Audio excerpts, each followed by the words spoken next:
I'd been running that stretch of the Blue Ridge Parkway for going on 15 years, ever since I got my CDL and realized the night paid better than the day. Less traffic, cooler air, and the mountains look different after the sun drops, like they're holding their breath. You learn the road the way you learn a woman's moods. Every curve, every dip, every place the guardrail's been patched with a different color metal. Most nights it's just me and the diesel rumble and whatever talk radio hasn't gone to static yet. I liked it that way. No dispatcher breathing down my neck, no four-wheelers cutting in at the last second, just the white line unrolling under my headlights like a tape measure for loneliness. The tunnel near Little Switzerland is one of those spots you mark in your head. Short, maybe 100 yards, cut straight through a spur of granite that juts out like a broken tooth. Locals call it the icebox because the temperature drops 10-15 degrees the second you nose in, even in the dead of summer. Something about the way the rock holds the cold. I'd roll through there 2-3 times a week, always around the same hour, between 2 and 4, when the world's asleep and the only thing moving is freight. I'd crack the window to feel that slap of cold, let it wake me up before the long grade down to Marion. It was July of 2018, one of those nights where the humidity hangs so thick you can chew it. I'd picked up a load of furniture out of High Point, destined for a warehouse in Johnson City, and the AC in my old Kenworth had quit somewhere outside Lenoir. Sweat glued my shirt to the seat. I had the windows down and the radio off because the only station coming in was some preacher screaming about locusts. The moon was a thin nickel riding low over the ridges, throwing just enough light to turn the asphalt silver. I was doing a steady 65, thinking about the Waffle House off 540 where I'd stop for coffee and eggs once I cleared the mountain. That's when I saw them. 3 kids standing dead center in the mouth of the tunnel, lit up by my headlights like they'd been waiting on me to show. Small, couldn't have been more than 10 or 11, barefoot, dressed in clothes that looked like they'd been pulled from a trunk in somebody's attic. The boys wore knee pants and suspenders, shirts buttoned to the throat. The girl in the middle had on a pinafore the color of weak tea, hair in 2 long braids. They were holding hands, the way kids do when they're scared but trying not to show it. Just standing there, staring straight into the glare. I let off the throttle and reached for the jake brake. The engine growled down. Nobody should be out here. Not at 3 in the morning, not on a road with no shoulder and a drop-off that'll turn a body to red mist before it hits bottom. I figured some locals' kids sneaking out, maybe a dare. I rolled the passenger window the rest of the way down and leaned across the seat. "You all okay?" My voice echoed weird inside the tunnel, bouncing off the stone like it didn't want to leave. "Need a ride somewhere?" They didn't answer, didn't move, just kept staring. The high beams washed everything white, their faces, the rock walls, the puddles from an earlier rain. That's when I saw what was wrong. Their skin was the color of creek clay after a flood, grayish pale, like all the blood had pooled somewhere else. Eyes too big, taking up half the face, black and shiny as wet shale. Mouths open, not smiling, not screaming, just hanging there, slack, like they'd been trying to call out for 70 years and finally run out of air. The girl in the middle tilted her head a fraction, and I swear the braids didn't move with it, like her hair was painted on. My foot came off the clutch without thinking. The truck lurched forward. I didn't floor it, just eased back to speed, telling myself I'd call it in at the next pull-off, get a ranger up here. But as I passed them, close enough to see the individual threads in the boy's suspenders, something cold crawled up my spine and nested at the base of my skull. The temperature in the cab plummeted. Frost bloomed on the inside of the windshield, even though it was 80 degrees outside. My breath plumed white. I checked the mirrors. They were still there. Same spot, same stance. Only now, they were behind me, standing in the tunnel's mouth like I'd never moved. The girl raised one hand, not a wave, more like she was reaching for the taillights, and her fingers were too long, joints bending wrong. I blinked hard, rubbed my eyes with the heel of my hand. When I looked again, The tunnel was empty, just wet rock and the echo of my exhaust. I didn't stop until I hit the truck stop in Black Mountain, 40 miles later. Sat in the cab with the engine idling and the doors locked, staring at my own reflection in the windshield until the sun came up. Told myself it was heat stroke, bad coffee, too many hours, but I couldn't shake the way those kids looked, like they were waiting for a bus that was never coming. Took me a week to work up the nerve to ask around. Stopped at a diner in Little Switzerland, the kind of place where the waitresses call you hon and the coffee's strong enough to float a horseshoe. The cook was an old boy named Delbert, missing 2 fingers on his left hand from a sawmill accident. I slid into a booth and waited until the breakfast rush thinned. "You know anything about kids up near the icebox tunnel?" I asked, keeping my voice low. "Saw something strange last run." Delbert didn't even look up from wiping the grill. "School bus," he said. 56. Driver took the curve too hot after a field trip to the orchard. 27 youngins went clean off the mountain. They say on quiet nights, when the fog sits in the gap just right, the kids come back to the tunnel, waiting for the ride home. I asked why the tunnel. He shrugged. "Closest thing to a bus stop left." I looked it up later in the library in Spruce Pine. Old newspapers on microfilm, the kind that smell like dust and regret. Front page of the Mitchell News, October 12, 1956. Grainy photo of the wreck. Bus twisted like tinfoil halfway down the gorge. List of names, ages 8 to 12. The driver survived, walked away without a scratch. Hung himself in his garage 3 months later. Couldn't live with the quiet, they said. I still run that route. Have to. Bills don't care about ghosts. But I don't go through the tunnel anymore. Take the old road around, add 20 minutes to the trip. Costs me in fuel, but some things are worth the price. Most nights it's fine, just the hum of tires and the occasional deer in the headlights. But every once in a while, when the moon's thin and the air's thick with that summer smell of kudzu and creek water, I catch something in the mirrors. 3 small shapes standing at the edge of the pavement, barefoot, holding hands. They never get closer, never fade. Just wait, patient as stone, for a ride that's 70 years overdue. I keep the windows up now, and I don't look back. We'd been married 12 years that June, and somewhere along the way, the quiet between us had turned from comfortable to careful. Not fighting, just distance. Words weighed before they left the mouth, silences that stretched longer than they used to. So for our anniversary, we decided to get as far away from clocks and cell towers as a person can in 2017.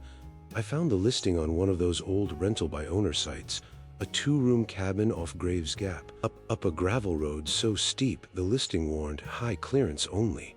No internet, no TV, spring-fed water, wood stove. The photos showed a little place built in the 30s, tin roof gone soft green with moss, porch running the whole front with one lone rocking chair facing the drop-off into North Carolina. The owner's name was Clyde Hayes, an old boy from down in Murphy who'd inherited it from his aunt and hadn't set foot in it since '89. $200 a night. We booked 4. The drive up took longer than the map said. Our phones lost service about the time the pavement ended, and the last bar blinked out right as the road turned to washboard gravel and Laurel closed overhead like a tunnel.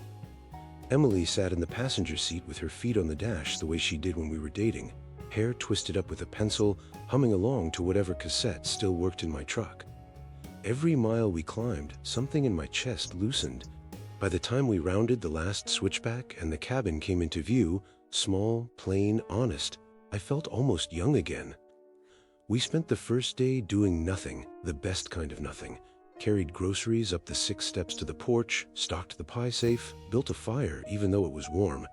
The rocking chair out front was half rotted, runners warped, seat cushion long gone to mice. One of the floorboards under it had a hole big enough to see daylight through. Emily laughed and said it looked like a toothless old man grinning at the view. We left it empty. Dragged 2 Adirondacks from the side yard instead, and sat watching the sun bleed out over layer after layer of blue ridges until the sky went the color of a healing bruise. That night, we cooked steaks on the wood stove, drank a bottle of red that cost more than the first night's rent, and made love on the quilt that smelled like cedar and old smoke. Fell asleep with the windows open and the sound of whip-poor wills so thick it felt like the mountain itself was breathing. I woke up sometime deep in the night, needing water. The room was black dark, the kind where you can't tell if your eyes are open or closed. Emily was curled against my back, her breath slow and even. Moonlight came through the lace curtains and pale bars across the foot of the bed. Everything quiet except the tick of the stovepipe cooling and something else, a soft, steady creak coming from the porch, back and forth, patient as a heartbeat. I lay there listening, figuring a coon had jumped up in the chair or the house settling, but the rhythm never changed, never hurried, never dragged. Just the same easy rock a woman uses when she's waiting on somebody who swore they'd be home before dark. I eased out of bed so I wouldn't wake Emily. The floorboards groaned under my weight, but she never stirred. I pulled on my jeans, didn't bother with a shirt, and padded to the front door in my socks. The creaking kept on, steady, like whoever sat there had all the time in the world. I put my hand on the knob, old porcelain, cool to the touch, and turned it slow. The door opened with a sigh. Moonlight painted the porch silver. The rocking chair moved, slow arcs, but I couldn't see anyone in it, just the empty space where a body should be, pressing down, making the runners sing against the boards. My skin prickled like someone dragged a feather across it. I took one step out. The air smelled different, colder, with a faint sweetness like faded roses and coal oil. The creaking never paused. I stared so hard my eyes watered, trying to make sense of the shape that wasn't there. Then the chair stopped, dead still, like the person sitting in it had finally noticed me watching. That's when I saw her. She hadn't been there a heartbeat earlier, but now she was, solid as you or me, standing at the far end of the porch where the railing meets the drop-off. Old woman, small, dressed head to toe in black, long skirt brushing the tops of lace-up boots like the ones my granny wore to funerals. A white mourning bonnet tied under her chin, the kind with the deep brim that hides most of the face. She stood perfectly still, hands folded at her waist, staring out into the dark like the road might still bring him home after 74 years. The rocking chair behind her was empty again, but I could still feel the warmth coming off the wood, like a body had just left it. I must have made some sound, because her head turned, slow, like her neck hurt, and the moonlight caught what little of her face showed beneath the bonnet. Skin pale and thin as onion paper, mouth a small sad line, eyes black and shining, not with tears, but with something worse, waiting that had calcified into certainty he wasn't ever coming back, but she'd wait anyway. She looked right through me, like I was the one who didn't belong. A floorboard creaked behind me. Emily's hand settled on my shoulder, cold from sleep. "Jake," she whispered, "what is it?" I couldn't answer. The woman took one step backward, toward the edge of the porch where there wasn't any railing left, just a straight drop into rhododendrons so thick you'd never find what fell. Emily saw her then. I felt her fingers dig into my skin. We both stood frozen while the woman took another step back, skirt brushing the rotten boards. Then she simply wasn't there anymore. No sound of brush breaking, no cry, nothing. Just the empty air where she'd been, and the faint smell of rosewater and sorrow hanging like fog. Emily started shaking. Not big shakes, just a tremble that moved from her hand into my bones. I pulled her back inside and shut the door, latched it even though I knew a latch wouldn't matter. We didn't sleep the rest of the night. Sat on the bed, fully dressed, backs against the headboard, listening to the quiet that felt louder than any scream. Around 4, the whip-poor wills quit. The silence after was worse. At first light, we packed in under 10 minutes. Didn't even make coffee. I called the owner from the first bar of service, 10 miles down the mountain. Old man's voice crackled like fatback in a skillet. I asked him straight out who used to live in that house. There was a long pause, then a sigh that sounded like it came all the way from 1943. "Folks call her the Widow Hayes," he said. "My great-aunt Eula. Her husband Roy went to town for a pack of Lucky Strikes one August evening and never came home. Car turned up 3 days later in a creek outside Robbinsville, door open, half a tank of gas, no blood, no note. Some say he ran off with a woman from Georgia, some say the mountain took him." Eula sat on that porch every night the rest of her life, waiting, died in that same rocking chair in '79. Folks who stay up there say on certain nights, anniversaries, full moons, nights when the fog sits heavy in the gap, she still waits. I asked why he didn't tell us. He said most people don't believe until they see, and the ones who do see don't usually ask for their money back. We drove home with the windows down, even though it was cold, trying to air the smell of roses out of our clothes. Emily didn't speak until we crossed the Tennessee line. Then, real quiet, she said, "She looked so tired, Jake, like waiting was the only thing keeping her here." I reached over and took her hand. It was the first time we touched without thinking in months. We still don't talk about it much. Some nights when the wind moves a certain way through the eaves of our house in Knoxville, I swear I hear rocking. Slow, steady, patient. Emily hears it too. I see it in the way she'll suddenly look toward the front door, like she's expecting company that's 70 years late. I keep meaning to drive back up there, leave something on that porch, a pack of Lucky Strikes maybe, or a note that says he ain't coming. But every time I get close to turning off 129 toward the gap, my hands lock up on the wheel, and something cold settles in my gut. Because part of me knows she's still there, and part of me is afraid if I go, she'll see I understand waiting better than I ever wanted to, and she might ask me to sit a spell.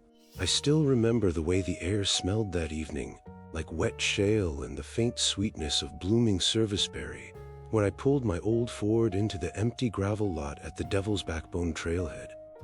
May 2019.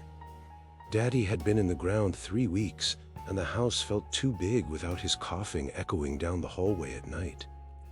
I needed the mountain to press in close around me the way it used to when I was a boy, when the ridges could swallow sound, and you can hear your own pulse in your ears.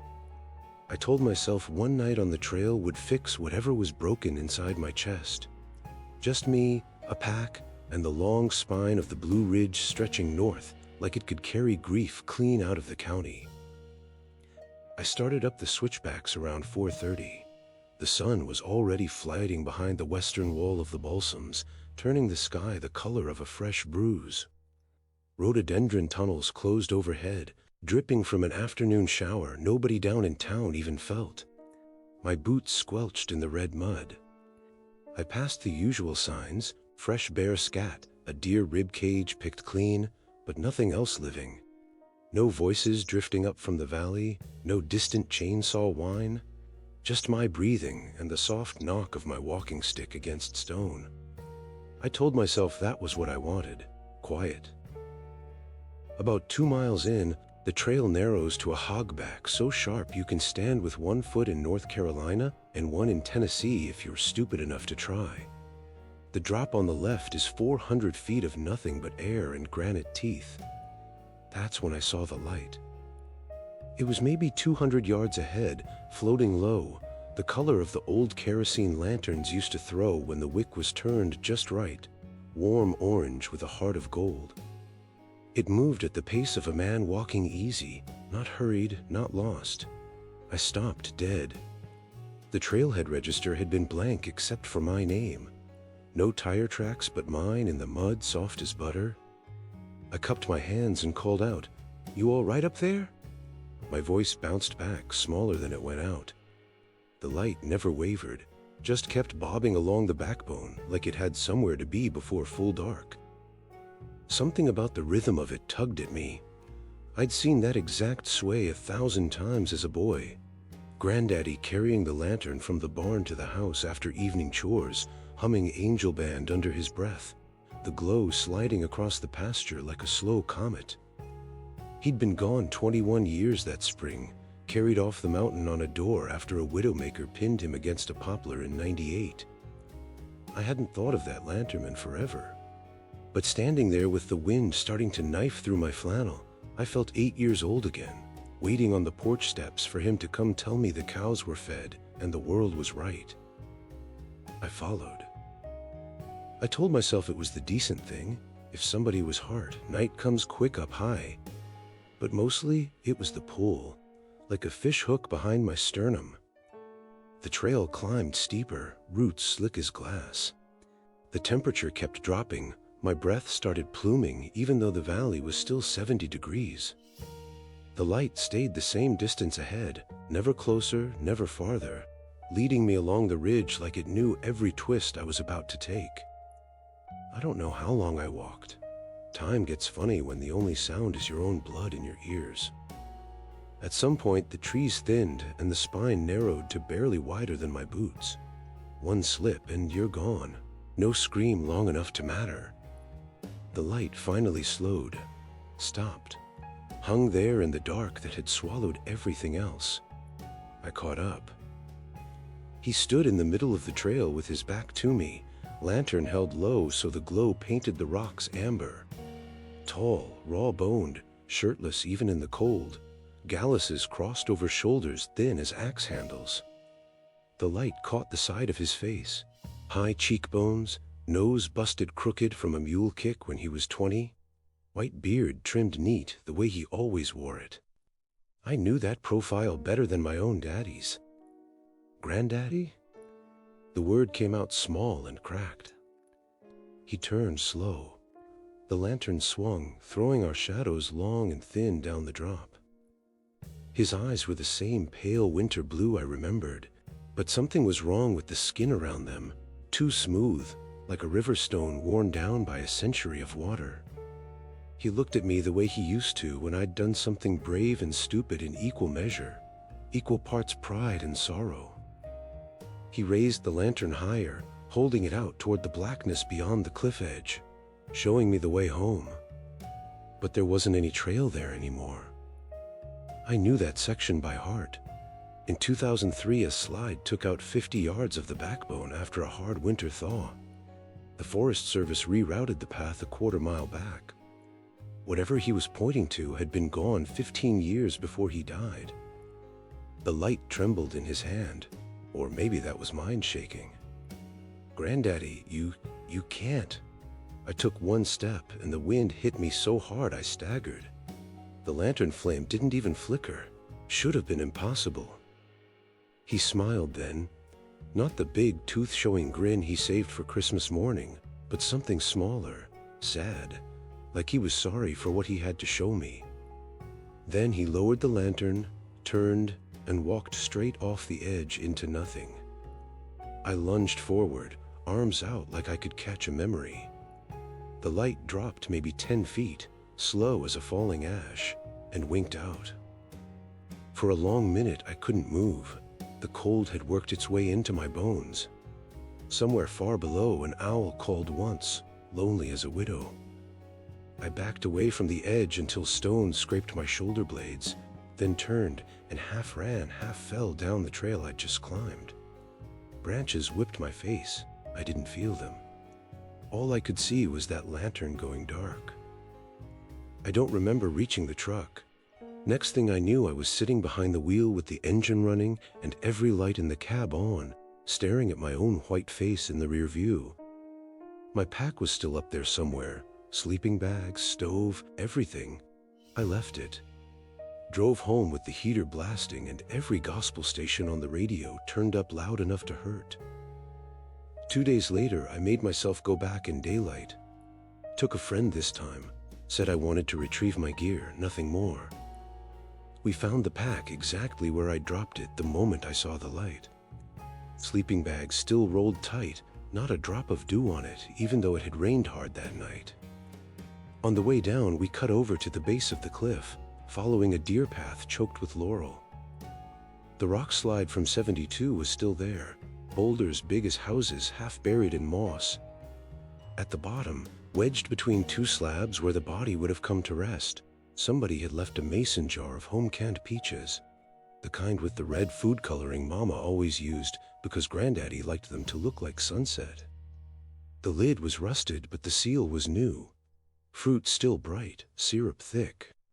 No footprints around it but mine and my friends. No tire tracks on the Forest Service road a half-mile away.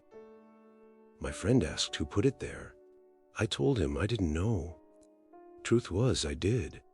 Same person who walked me up that ridge with a lantern that hadn't burned kerosene since Bill Clinton was president. I took the jar home, set it on the kitchen table, and stared at it for a long time. Finally opened it. The peaches tasted exactly the way they did when I was 7, sweet enough to make your back teeth ache, with that faint almond bite from the pits. Ate 3 slices and poured the rest down the sink because I couldn't stand how much I wanted the rest. I haven't been back to Devil's Backbone since. Some nights when the wind moves through the hollow just right, I wake up smelling kerosene. And sometimes when I close my eyes, I still see that light hanging out there in the dark, waiting for me to follow again. I reckon one of these days I will. I've always chased the dark, not in some poetic way, just the practical kind. City lights wash out the sky, and I wanted the stars the way they looked before billboards and sodium lamps. Got into night photography back in college, hauling a second-hand Canon up to the Smokies every chance I got. By 2014, I'd upgraded to a full-frame body and a tracker that could keep the Milky Way pinned sharp for hours. Craggy Gardens became my spot, high enough that the air thins out and tastes like metal, dark enough that on a good night you can see the Andromeda Galaxy with your naked eye. The picnic shelter up there is half collapsed, roof caved in on one side, tables warped and gray, but it's got a clear view south over the Black Mountains. I'd park at the pull-off, hike the quarter-mile in with tripod slung over my shoulder like a rifle, and set up shop. No permit needed after hours if you're quiet and gone by dawn. That August, the forecast was perfect. New moon, no clouds, Perseids just starting to streak. I left Asheville around 10, windows down, radio off, letting the mountain road wind me down to a single thought. 30-minute exposures at f2.8, ISO 3200.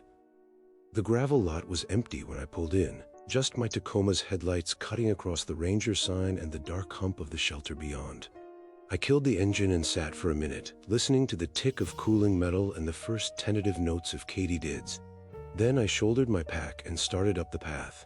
The trail was familiar as my own heartbeat. Rhododendron arched overhead, leaves still holding the day's heat. My headlamp threw a white pool just far enough ahead to keep me from twisting an ankle on the roots. I could smell the balsam, sharp and clean, and underneath it the wet stone smell that never quite leaves the high country. By the time I reached the shelter, the sky had opened wide. Stars scattered so thick it looked like someone had punched holes in black velvet. I set the tripod on the concrete pad where the tables used to be, leveled it with the bubble, mounted the camera, and framed the shot. Milky Way rising over the ridge, foreground the twisted skeleton of a birch that lightning had killed years back.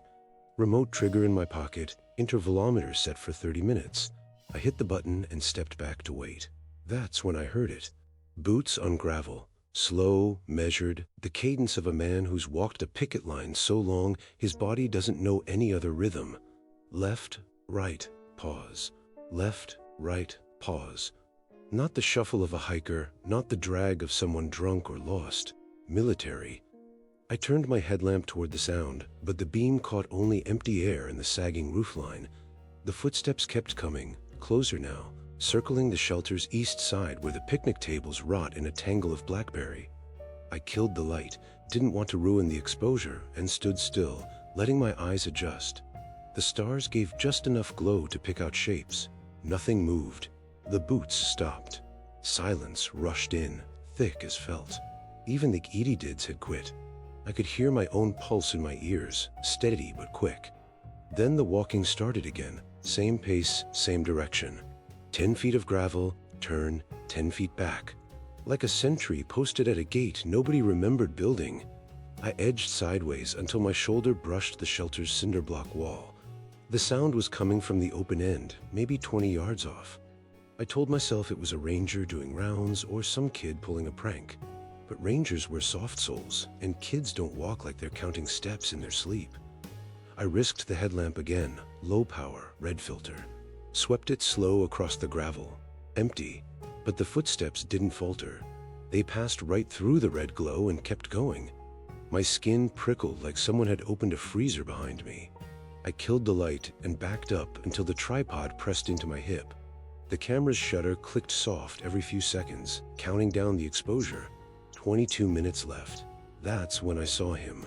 Just a silhouette at first, caught in the starlight where the shelter's roof gaped open. Tall, lean, coat hanging loose on a frame that looked half-starved. Kepi hat tilted forward, brim shadowing the face. Musket flung muzzle down across one shoulder, the way soldiers carried them on the march to keep rain out of the barrel. Union blue, faded to the color of creek silt. He walked the same 10-foot beat, gravel crunching under boots that left no print, never looking left or right, never breaking stride. Back and forth, like the war had ended everywhere but inside his head. I should have packed up, should have grabbed the camera and run. But the exposure was running, and part of me, the stubborn part that spends hundreds on glass and drives hours for clear skies, refused to waste it. I stayed rooted, breathing through my mouth so the vapor wouldn't fog the lens. The soldier kept pacing. 10 feet, turn, 10 feet. The air around him looked wrong, like heat shimmer off asphalt, but it was 60 degrees. Every time he reached the end of his beat and pivoted, the musket barrel caught a shard of starlight and threw it back dull, like the metal was cold iron instead of whatever alloy they used in 1863. 15 minutes. The intervalometer beeped soft. I didn't move. Couldn't. My legs had gone heavy, the way they do when you wake from a nightmare and can't tell if you're still dreaming. The soldier's boots kept their rhythm, but now I could hear something else. Breathing, maybe, or the faint rasp of wool on wool. He was close enough that if I'd reached out, I could have touched the hem of his coat. I didn't. 10 minutes. The pacing slowed, just a hair. At the far end of the beat, he stopped, musket butt resting on the gravel. For the first time, he turned his head, not toward me, but toward the ridge where the trail drops into the valley. I followed his gaze and saw nothing but darkness and the faint glow of Asheville 30 miles away. When I looked back, he was facing me, not moving, just standing there with the musket at his side. And his eyes, Lord, his eyes, two hollows that drank the starlight and gave nothing back. 5 minutes. My hands had gone numb around the remote. I could feel sweat cooling between my shoulder blades even though the night was chilly. The soldier took one step off his line, then another, angling toward me, slow as a minute hand. The gravel didn't crunch anymore. His boots made no sound at all. He stopped maybe 3 feet away, close enough that I could see the brass buttons on his coat, tarnished black, and the frayed edge of a regimental patch half peeled from his sleeve. Close enough to see the place where his throat had been opened ear to ear, the wound dark and tidy, like a second mouth that never learned to speak. I don't know how long we stood there. The camera clicked its last exposure and went silent. The soldier raised his free hand, not a threat, more like he was reaching for something just past my shoulder. His fingers passed through the air an inch from my neck, and the cold that came with them was deeper than any mountain night I've ever felt. Then the shutter release in my pocket vibrated, exposure complete, and the spell cracked. I spun, snatched the camera off the tripod and ran. Didn't look back until I hit the trailhead, lungs burning, boots slipping on loose stone. The shelter was dark, empty, just the way I'd left it. I threw everything in the truck and peeled out, gravel pinging the undercarriage like gunfire. Got home at 4:30, hands shaking too bad to unlock the door. Sat in the driveway until the sun came up, staring at the memory card like it might bite me. When I finally worked up the nerve, I slipped it into the reader and opened the raw file. The stars were perfect, sharp, endless, the Milky Way a river of light. The dead birch framed the bottom third exactly as I'd composed it. And standing directly behind where I'd been, close enough that his kepi brim nearly touched the back of my head, was the soldier, clear as if I'd used a flash. Face gaunt, eyes sunken, the slash across his throat a dark line that caught the starlight and held it. He was staring straight into the lens, through it, like he'd known the exact moment the shutter would close and wanted me to see. I printed it once, 8 by 10 on matte paper, the kind that doesn't reflect. Studied it for maybe 30 seconds before the weight of it settled in my gut like lead shot. I carried the printout back, doused it with lighter fluid, and watched it curl and blacken in the coffee can I use for brush fires. The smoke smelled like old paper and something metallic, like blood left too long in the rain. I haven't been back to Craggy Gardens since. Deleted the digital file, smashed the card, scattered the pieces in 3 different trash cans. But some nights when the sky's clear and the house is quiet, I'll wake up with the feel of cold fingers brushing the back of my neck. And I know if I drive up there again, He'll still be walking his 10-foot beat, waiting for orders that never came, guarding a ridge nobody remembers dying for. I left something up there that night, not the photo, something smaller, the part of me that used to believe the dark was just absence of light. My cousin Sarah always did things her own way. When she announced she was getting married at a tiny chapel perched on the edge of Roanoke Gap, half the family thought she'd lost her mind. The place was barely more than a widening in the Blue Ridge Parkway with a weathered clapboard building and a view that dropped straight into North Carolina. No cell service, no caterers within 50 miles, just mountain laurel thick as walls and a gravel lot that could hold maybe 20 cars if everybody parked careful. But Sarah said the overlook was where her grandparents had their first date in 1952, and she wanted to start her marriage with something that felt like roots. We all showed up anyway, me in a rented suit 2 sizes too big, Mama fussing with the hem of Sarah's dress, Uncle Ray bringing a cooler of beer he swore was for after the ceremony. June 2015, the kind of day where the air smells like warm pine and the sky goes on forever. The chapel was smaller than the photos made it look. White paint peeling, bell in the steeple that hadn't rung since Eisenhower. Inside smelled of cedar and candle wax. Sarah walked the aisle on Daddy's arm to some old hymn played on a portable speaker, veil catching the light through the dusty windows. The groom, Travis, looked like he might bolt until she smiled at him, and then he settled like a spooked horse that's found its stall. Vows were short, sweet, over before the sweat had time to soak through my collar. Then everybody spilled out onto the grass for the reception. String lights looped through the laurel, folding tables with checkered cloths, a bluegrass trio from Boone sawing away on fiddle and banjo. The sun hung low over the gorge, turning everything gold, and for a while it felt like the mountain itself was smiling. Sarah was radiant, dressed simple but perfect, lace at the neckline, trained just long enough to brush the wildflowers. She danced with Travis, with Daddy, with every cousin who asked. I snapped pictures on my phone until the battery died, then borrowed Mama's.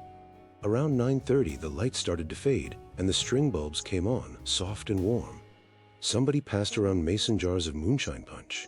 The music slowed. Sarah kissed Travis and said she needed to fix a tear in her hem before the cake cutting.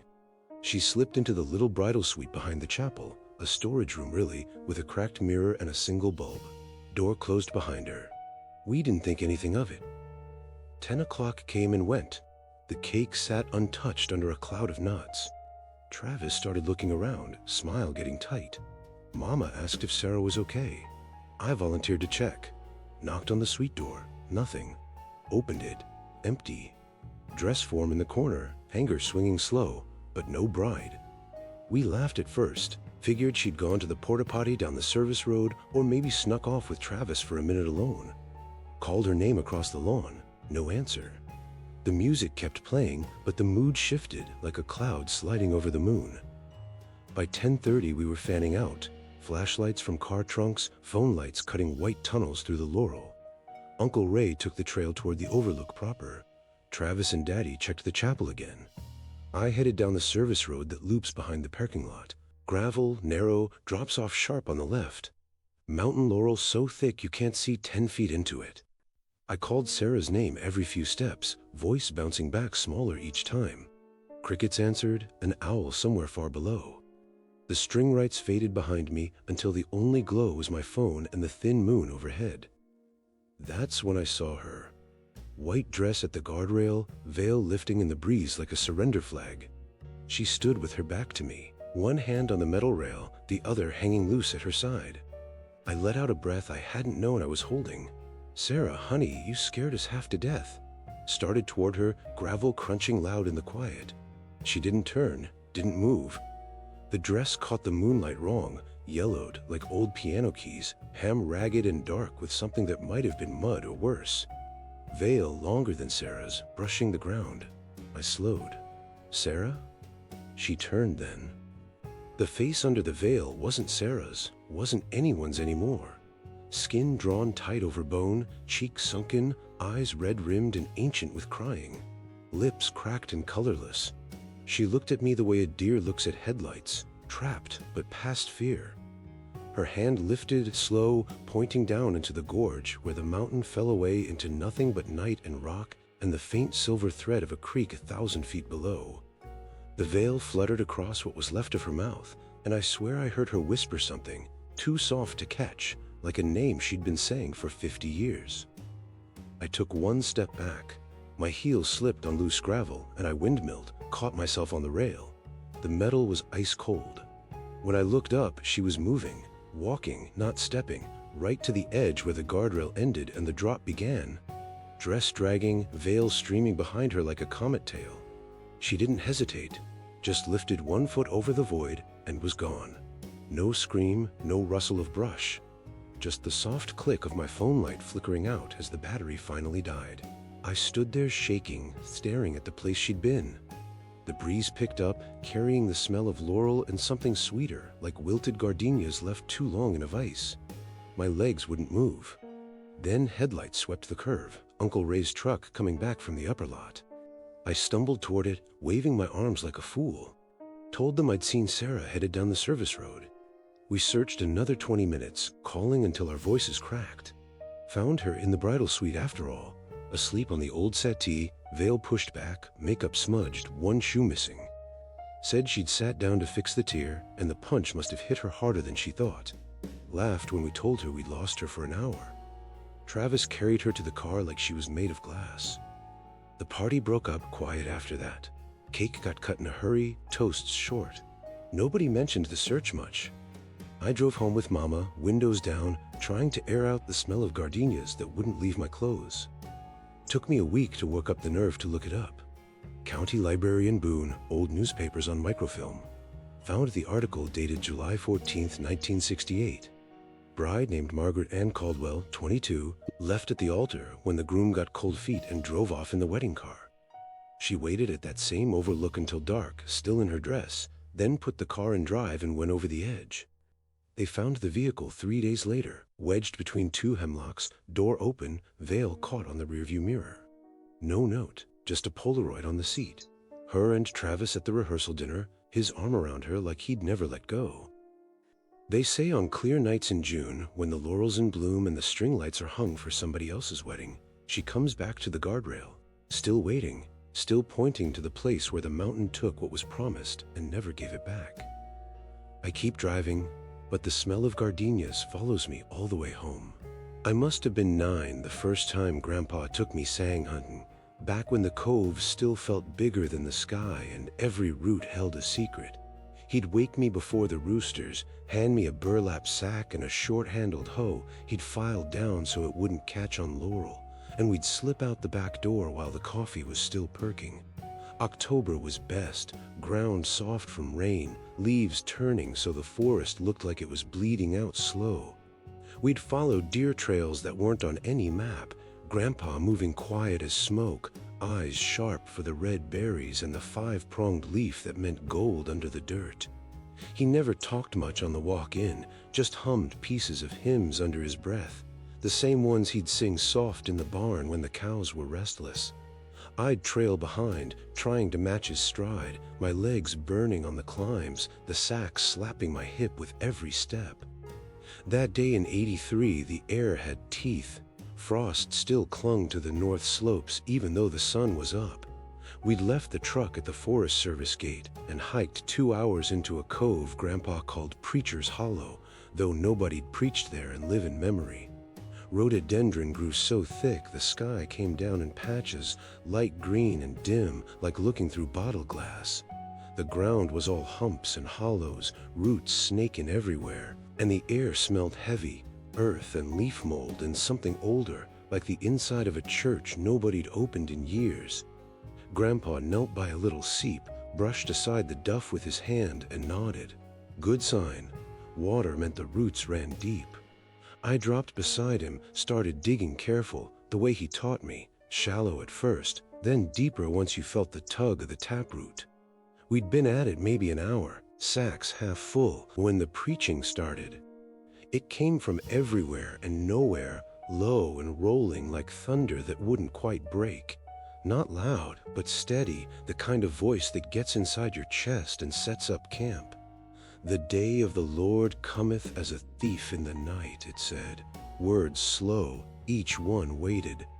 "Woe to the inhabitants of the earth, for the devil is come down having great wrath." I froze, mid-swing. Grandpa's head snapped up, eyes narrowed under the brim of his felt hat. The voice kept on, talking fire and brimstone, the wages of sin, the trumpet that would sound when nobody expected. No echo, no fade, just there, filling the cove like water in a bucket. Grandpa stood slow, wiped his hands on his overalls. "Stay close," he whispered, voice rough. I nodded, but my feet wouldn't move.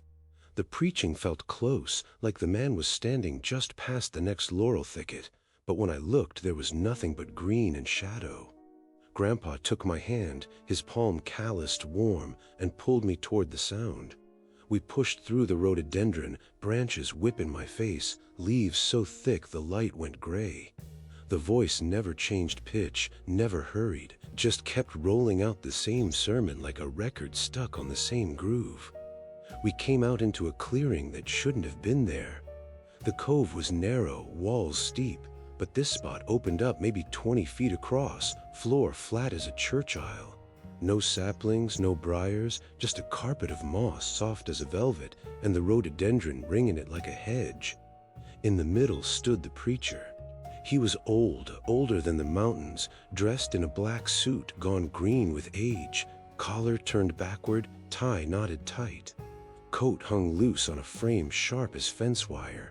His hair was white and thin, combed back neat, and his face, Lord, his face was leather stretched over bone, eyes milk white and blind-looking. He stood with one hand raised, palm open, like he was blessing the empty air, the other clutching a Bible whose cover had long since rotted away. Pages fluttered, though there wasn't any wind. "The harvest is past," he said, voice the same one we'd followed. "The summer is ended, and we are not saved." He turned then, slow, and those blind eyes fixed right on me. I felt it like a hand closing around my heart. Grandpa's grip tightened until my fingers ached. The preacher took one step forward, boots silent on the moss. "Boy," he said, and the word carried the weight of every sin I hadn't committed yet.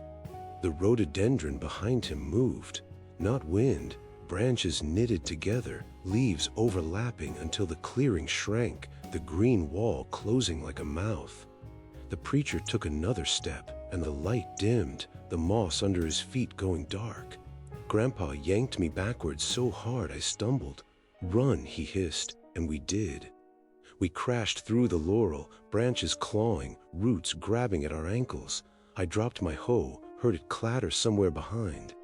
The preaching followed, not louder, but closer, words tumbling over each other now. "Repent, repent, the kingdom is at hand." My lungs burned, legs pumping. Grandpa ahead of me moving faster than a man his age had any right to. We burst out onto the deer trail, slick with mud, slid down a bank, and didn't stop until we hit the seep where we'd started digging. The preaching cut off clean, like someone pulled a plug. Grandpa bent over, hands on his knees, breathing hard. I stood shaken, tears and snot mixing on my face. He looked at me then, eyes wide in a way I'd never seen. "Don't you never go back in there," he said. "Not for all the song in Mitchell County." We left the sacks, the hoe, everything. Walked out in silence, the forest suddenly too quiet, like it was listening. Grandpa never took me hunting again after that. Said the roots weren't worth the price. Years later, after he passed and I was grown with kids of my own, I went looking for answers. County Historical Society, old church records, microfiche that smelled like dust and regret.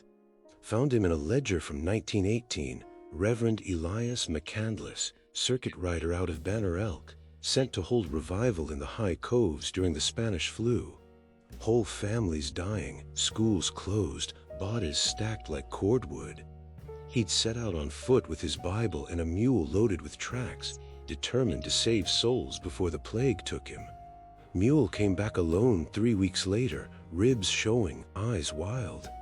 They searched for a month, found the saddlebags caught in a laurel thicket, Bible inside, pages swollen with rain. No sign of the preacher. Folks say he kept walking, kept preaching, even after the hunger set in, that the mountain took him gentle, let him finish his sermon to the trees and the wind and whatever listened, that when the rhododendrons thick and the lights low, you can still hear him if you know where to stand. I know where. Some Octobers, when the frost comes early and the leaves start to turn, I'll wake in the night with the sound of preaching in my head. Not loud, just steady, rolling through the hollow like it's been doing for 100 years. I'll get up, go to the window, look out at the dark ridge behind the house, and I swear sometimes I see a clearing that wasn't there before. Moss soft underfoot, rhododendron walls high and green, an old man in a black suit standing in the middle, hand raised, blind eyes fixed on something I can't see. He never says my name anymore, just keeps preaching, patient as stone, waiting for the trumpet that never sounds. I close the curtains, but the words follow me back to bed, soft and certain. Boy, you ain't ready. And I know he's right. I'd been thumbed down more times than I could count when I was a kid, running back roads between sawmills and honky-tonks with nothing but a duffel and a bad attitude. Folks in the mountains still stop for strangers, old courtesy, or maybe just the knowledge that one day you might be the one standing in the rain. By 2012, I was pushing 40, driving a beat-to-hell F-150 with a camper shell and a load of scrap pipe headed for a salvage yard in Boone. The habit never left me.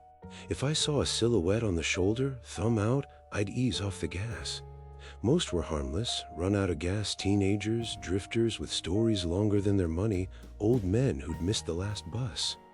I'd give them 20 miles, a bottle of water, and the quiet that comes with not asking too many questions. That October night, the fog rolled in off the New River like milk boiling over. I'd left Whiteville after dark, radio spitting gospel between bursts of static, headlights cut in tunnels that closed behind me the second I passed. Milepost 294 sits high on the parkway, a straight stretch with a guardrail on the right and a drop on the left that'll turn a truck into confetti before it hits the valley floor. The fog was thick enough to chew, swirling in the beams, swallowing the center line. I had the wipers on intermittent just to clear the mist that kept beating on the windshield. That's when I saw him. Brown Carhartt jacket, hood up, one arm stuck out straight, thumb crooked like a question mark. He stood just past the reflectors, boots planted on the white line, fog curling around his knees. Looked solid enough, broad shoulders, work gloves, the kind of stance a man gets from years of loading lumber. I tapped the brakes, hazards blinking lazy, and rolled to a stop 10 feet past. The passenger door opened with its usual groan. He climbed in without a word, bringing the smell of wet earth and diesel. Jacket dripped on the seat. I caught a glimpse of dark hair, a jaw shadowed with stubble, eyes fixed straight ahead. "Evening," I said. "Headed far?" "Tommy," he answered, voice low like it came from the bottom of a well.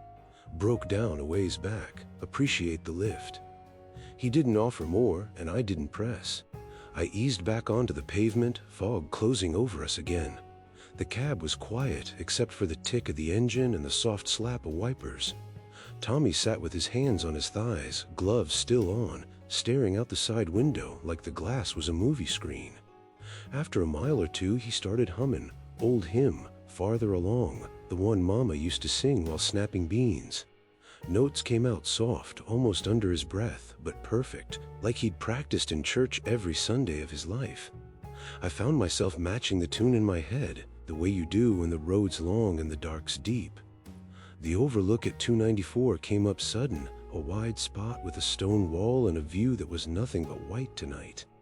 Tommy stopped humming. "You can let me out here," he said, so quiet I almost missed it over the engine. I frowned, slowed, flicked the blinker out of habit.